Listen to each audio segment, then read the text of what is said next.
Oke, take. Halo teman-teman, Assalamualaikum warahmatullahi wabarakatuh. Ketemu lagi sama saya, Arta dari Microphonic.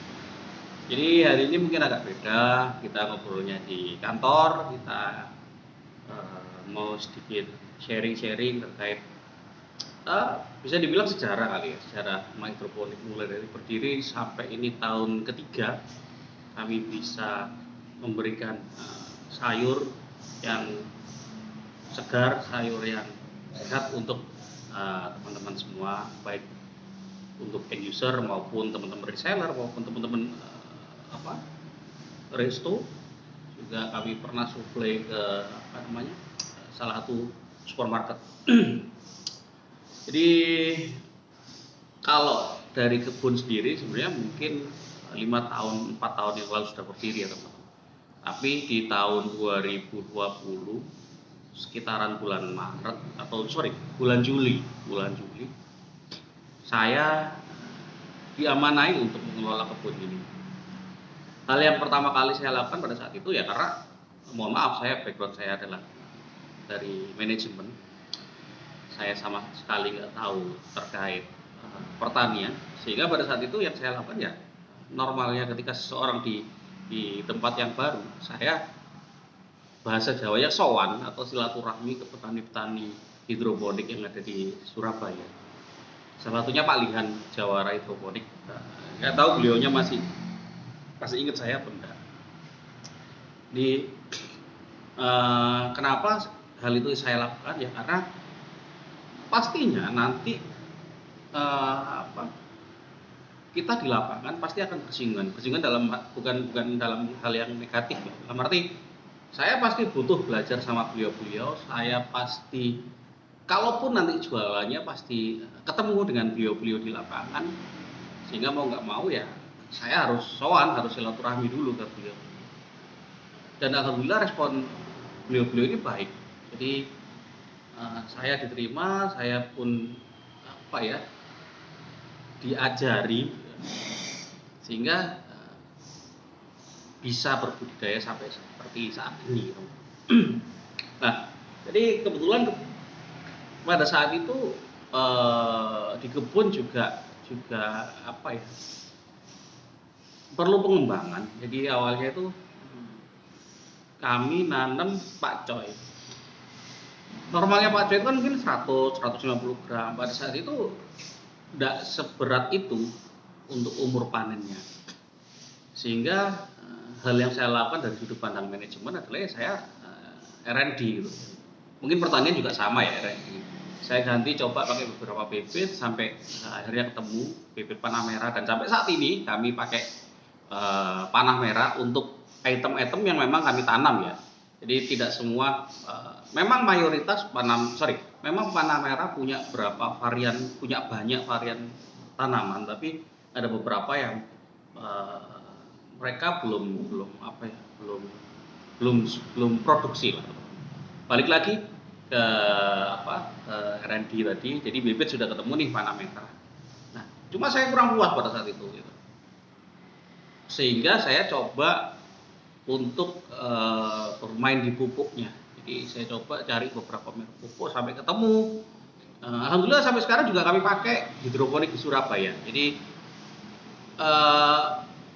ownernya Pak Sigit itu sangat welcome juga. Beberapa kali kami juga terlibat diskusi baik terkait apa yang ditanam, bagaimana ditanam, bahkan terakhir itu sempat diskusi tentang kandungan pupuk, teman-teman.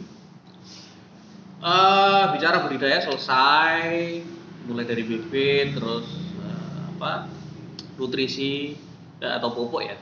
Nah, selanjutnya terkait varian tanaman yang kami tanam. Nah, ya karena awal mula sehingga kami pada saat itu meraba-raba market. Ya akhirnya yang kami lakukan pada saat itu ya kami tanam banyak tanaman dengan harapan beban itu bisa terbagi. Maksudnya seperti apa beban terbagi? Jadi ketika greenhouse dengan sekitar 7.000 lubang tanam itu dibagi dengan 5 varian tanaman, sehingga kan pertanaman cuma sekitar 1.000 sekian tanaman, sehingga pada saat itu saya rasa lebih mudah untuk penetrasi pasarnya. Itu dari strategi di internal ya, dari produksi. Sedangkan dari eksternal kita jualnya pada saat itu ya saya door to door, door to door. Kebetulan lokasi kami di perbatasan antara Sidoarjo dan Surabaya Timur ya. Kalau teman-teman Surabaya tahu di Mer atau Pondok Chandra itu kami dekat sama situ. Lah, karena kami dekat dengan Pondok Chandra, sehingga pada saat itu kami berasumsi bahwa Pondok Chandra ini perumahan besar, perumahan elit. Tidak salah, tapi kurang tepat karena ternyata Surabaya Timur itu beda dengan Surabaya Barat. Surabaya Barat itu sama-sama punya komplek elit, tapi apa ya? Secara demografi usianya lebih mudah daripada di Surabaya Timur. Nah, selain door to door kita nyebar brosur, sampai pernah kejadian dikejar anjing dan sebagainya, itu sebuah cerita yang menarik. Karena dirasa kurang efektif, akhirnya kami punya strategi untuk titip brosur di loper koran. Jadi karena pada saat itu pandemi teman-teman, sehingga orang aktivitasnya lebih banyak di rumah, lebih sering baca koran, majalah dan sebagainya.